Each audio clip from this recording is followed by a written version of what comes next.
Hello guys, हमारे animation channel पे आप लोगों का स्वागत है। आज हम आ गए हैं जुजुत्सु काइसन के सीजन 2 एपिसोड 6 के साथ। अगर आपने इसके पहले वाले एपिसोड्स अभी तक नहीं देखे हैं तो जल्दी जाके देख लो, जिसका लिंक आपको डिस्क्रिप्शन में मिल जाएगा। तो एपिसोड की शुरुआत में हम देखते हैं कि यूजी, मेगुमी और नोबारा अपने मिशन कंप्लीट करके लौट रहे थे। मेगुमी थक जाने की वजह से अपने घर चले जाता है। यूजी नोबारा से कहता है कि वो एक फिल्म देखने जा रहा है जिसका नाम है ह्यूमन अर्थवर्म 4 और वो उसे भी साथ चलने के लिए कहता है। नोबारा इसके लिए मना कर देता है और उसने अभी तक तो पार्ट 1, 2 और 3 भी नहीं देखा है। ये सुनकर यूजी उसे जल्दी से मूवी का रिकैप दे देता है और उसे मूवी का ट्रेलर भी दिखाता है, जिसमें एक पागल साइंटिस्ट एक लड़के को वर्म में बदल देता है और उस वर्म को एक लड़की से प्यार हो जाता है और बाद में उस लड़की के सारे दोस्त मिलके उस वर्म को मार डालते हैं। लेकिन नोबारा को कहानी में कोई इंटरेस्ट नहीं था, तो वो शॉपिंग करने के लिए चला जाता है। तभी हम एक लड़की को देखते जो कि यूजी और नोबारा को ही देख रही थी। दूसरी तरफ हम टोडो और मेमे को प्रिंसिपल गाकू कांजी से बात करते हुए देखते हैं। वो लोग कुछ स्टूडेंट्स के प्रमोशन को लेकर बात करने के लिए आए थे।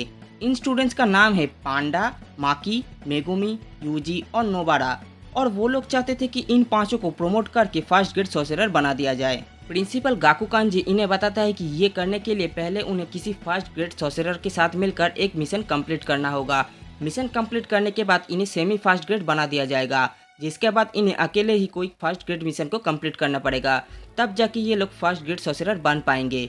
इसके बाद टोडो और मेमे टेबल टेनिस खेलने लग जाते हैं, जहां टोडो मेमे से कहता है कि यूजी जल्दी ही अपने मिशंस कंप्लीट कर लेगा, जिसके बाद वो दोनों एक साथ मिशन पर जा सकेंगे। ये सुनकर मेमे कहती है कि वो लोग जिन स्टूडेंट्स का नाम सिफारिश किए हैं वो उनके साथ मिशन पर नहीं जा सकते। अब ये सुनकर टोडो को बुरा लगता है और मेमे टोडो को मैच में हरा देती है। अब दूसरी तरफ वही लड़की नोबारा के पास आकर उसे यूजी के बारे में पूछता है। असल में ये लड़की यूजी के साथ उसके स्कूल में पढ़ती थी और इसका नाम यूको है।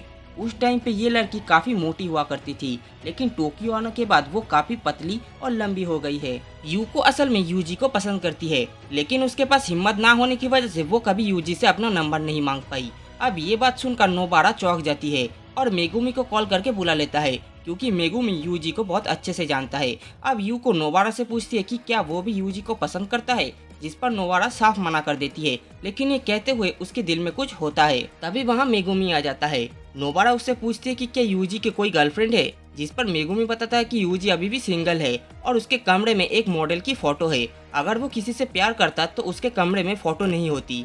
अब यूको पूछती है यूजी को किस टाइप की लड़कियां पसंद है, जिस पर मेगुमी बताता है कि उसे एक बार यूजी ने बताया था कि उसे लंबी लड़कियां पसंद है। अब ये सुनकर यूको और नोबारा खुश हो जाते हैं, क्योंकि यूको की हाइट काफी लंबी है।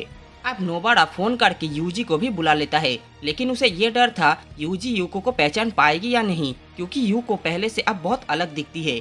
लेकिन यूजी वहाँ पहुँचने के बाद तुरंत ही यूको को पहचान लेती है। इसके बाद हमें पास्ट के कुछ सीन दिखाया जाता है, जहाँ यूजी से उसके दोस्त पूछ रहे थे कि उसे क्लास में कौन सी लड़की ज्यादा पसंद है। यूजी बताता है कि अगर उसे किसी का नाम लेना है तो वो यूको है, क्योंकि उसकी हैंडराइटिंग उसे बहुत अच्छी लगती है। लेकिन उसके दोस्त उसका मजाक उड़ाने लगते हैं, क्योंकि यूको बहुत ही मोटी है। यूको ये सब बातें बाहर से सुन रही थी। वो यूजी को छोड़कर सभी लड़के से नफरत करने लगती है। यूको आज भी यूजी से अपने दिल की बात नहीं कह पाती है, क्योंकि वो नहीं चाहती थी कि यूजी उसकी नए लुक्स की वजह से उसे पसंद करे। अब यूजी के साथ कुछ समय बिताने के बाद यूको वहाँ से चली जाती है। मेगुमी कहती है कि कम से कम उन्हें अपना फोन नंबर्स तो एक्सचेंज कर लेने चाहिए थे। नोबारा कहती है यूको उसे अपनी नंबर दे गई है, लेकिन उसे यकीन नहीं हो रहा कि उसकी खुद की बॉयफ्रेंड होने से पहले यूजी जैसे लड़के को गर्लफ्रेंड मिल जाएगी। अब वो तीनों मूवीज देखने के लिए जाने लगते हैं, लेकिन तभी उनके पास गोजो का कॉल आता है। वो इन तीनों को लॉरी के पास भेजता है। लॉरी इन्हें बताता है कि गोजो का शक सही था, कि उन लोगों के बीच कोई गद्दार छुपा हुआ है जो दुश्मनों को खबर दे रहा है। उनमें से एक हायर अप रैंक का है, तो उनका तो ये लोग कुछ नहीं कर सकते, लेकिन दूसरा गद्दार एक स्टूडेंट है और उसका नाम है मेकामारू।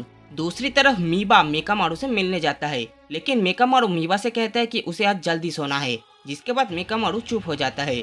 अब लॉरी बाकियों के साथ मेकामारू के घर पहुंच जाता है, जहां मेकामारू की असली शरीर रहता है। मेकामारू की असली नाम कोकिची है और उसका टेक्निक है पपेट मैनिपुलेशन। इसकी मदद से वो शहर के सारे पपेट्स को कंट्रोल कर सकता है। अब जैसे ही सारे लोग कोकिची के घर के अंदर एंटर करते हैं, तब उन्हें वहाँ कोई नहीं दिखता, जिसका मतलब कोकिची इन्हें अपना गलत एड्रेस दिया था। दूसरी तरफ कोकिची अपने असली घर में बैठा हुआ था। तभी उससे मिलने के लिए गेतो और माहितो उसके घर आता है। यहाँ हमें पता चलता है कि कोकिची ने गेतो और माहितो के साथ एक सौदा किया था कि इन्फॉर्मेशन के बदले में वो लोग कोकिची को अपनी टेक्निक से ठीक कर देंगे। माही तो कहता है कि उन्हें जो इन्फॉर्मेशन चाहिए था वो उन्हें मिल गया है, तो अब उन्हें कोकीची को मार देना चाहिए। ये सुनकर गे तो कहता है कि बाउंडिंग पैट की वजह से उन्हें कोकीची को ठीक करना ही पड़ेगा। उसे ठीक करने के बाद वो लोग कोकीची को मार देंगे। अब माही तो कोकीची को अपने कर्ज टेक्निक से ठीक कर देता है, जिसके बाद कोकीची अपने पूरे शरीर को फील कर सकता था। अब जबकि इनका डील पूरा हो गया था तो माही तो कोकीची को मारने के लिए उस पर हमला कर देता है, लेकिन तभी कोकीची वहाँ पर बहुत सारे मेकामारू को बुला लेता है और माहितो पर हमला कर देता है। माहितो बहुत ही आसानी से सभी मेकामारूस को तोड़ देता है। फिर वो देखता है कि कोकीची लड़ाई को बीच में ही छोड़कर कहीं भाग गया है, जिसे देख माहितो थोड़ा सा डिसअपॉइंटेड हो जाता है। लेकिन तभी उसके पैरों के नीचे की जमीन फटने लगती है और एक बहुत बड़ा धमाका होता है। वो देखता है कि जमीन के नीचे से एक बहुत बड़ा रोबोट मेकामारू बाहर निकलता है। माहितो ये देखकर खुश हो जाता है।